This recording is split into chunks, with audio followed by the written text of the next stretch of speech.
bipolar era.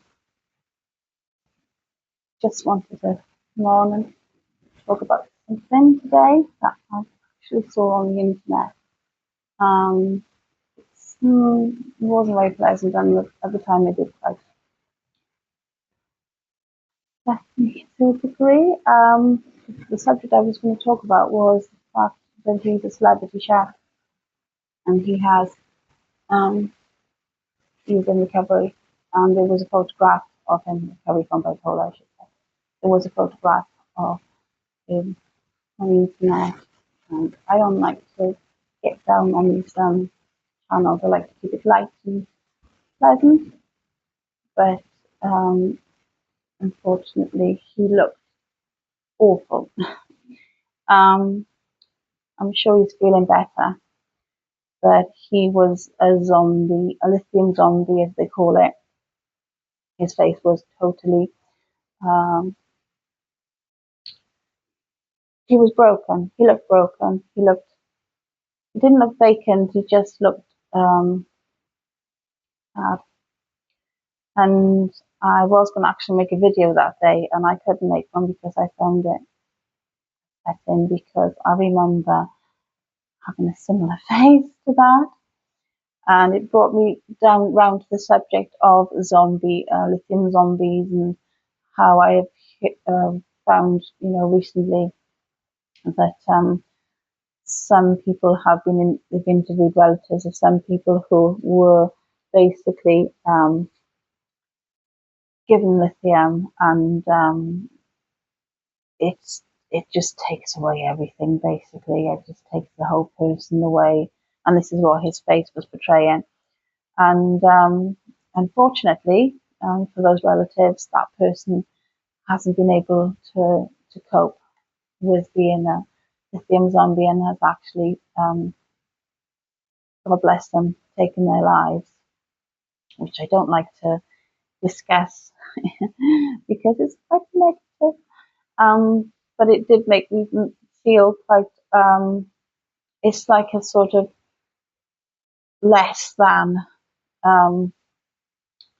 feeling less than feeling as though you're totally nothing. You have nothing, and you will never be anything ever again, which of course, as we know, I'm proof that's not true.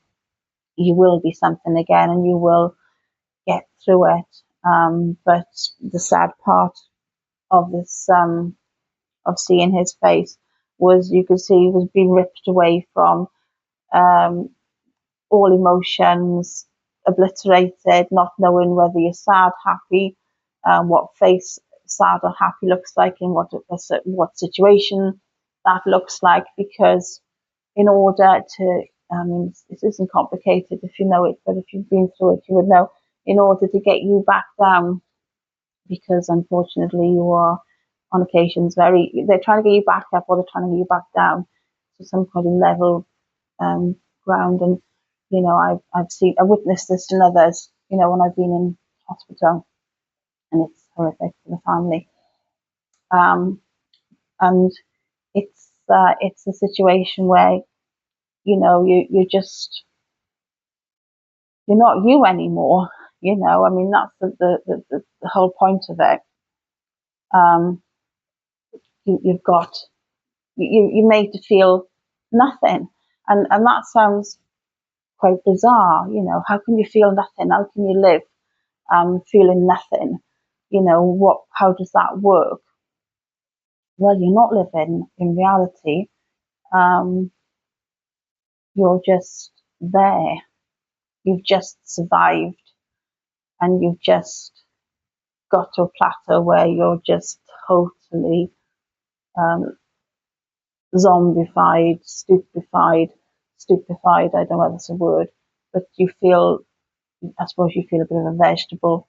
You feel all your actions, your bodily emotions, everything is emphasized, as in, I remember when I was at that stage, I would try and go to work, as we all try to do, and I would be brushing my teeth with two hands, because I physically couldn't do it with one. And it is shocking. It's a very for the relatives, maybe not the person going through it, because you don't really know, you're just going through it. But for the loved ones around you, it's horrific. Anybody who loves you and sees you in that condition, it's awful. You don't want to see anybody in that condition. But they've saved his life. You know, the moral to the story is they've given him these drugs, they've made him look totally I mean, he's a celebrity chef, and now he's just nothing. He's on the floor, and you're just like, oh, how do you come back from that? Well, you do, you have to. Life pushes you, you get the right medication, you're on track, and life, you start living again. But he's got a long way to go. It's a long road. I mean, I was in that hospital for 5 years for various situations.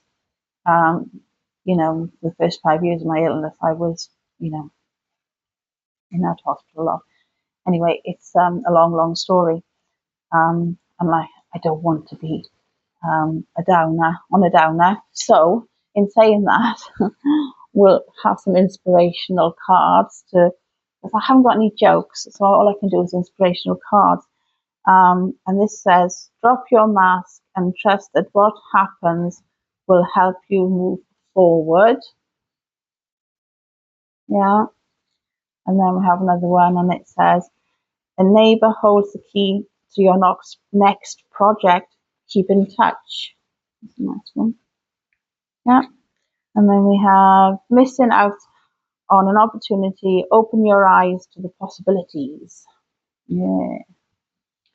And we have, there's news of an exciting endeavour. Use your ingenuity. Yeah. So I'm not going to be on much longer because I don't want to take up everybody's time. We're very busy.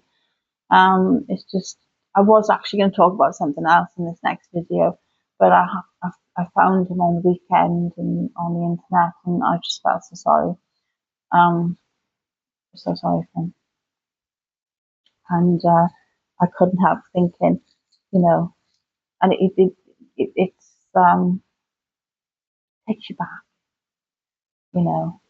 takes you back. There's light at the end of the tunnel. Don't give up. Don't give in. You can't. You owe it to yourself. You have to keep trying. Keep pushing. You've got one life. I mean, if it's physically impossible for you to do so, and you make that fatal decision, then that's your life.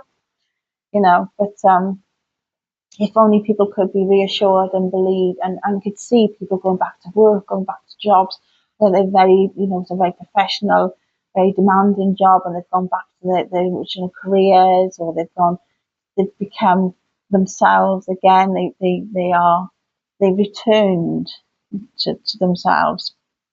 If only people could see that, it would stop. It would let you stop and think.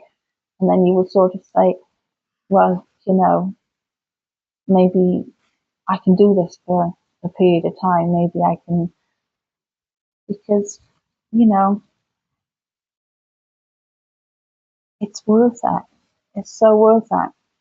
And, people might disagree with me, but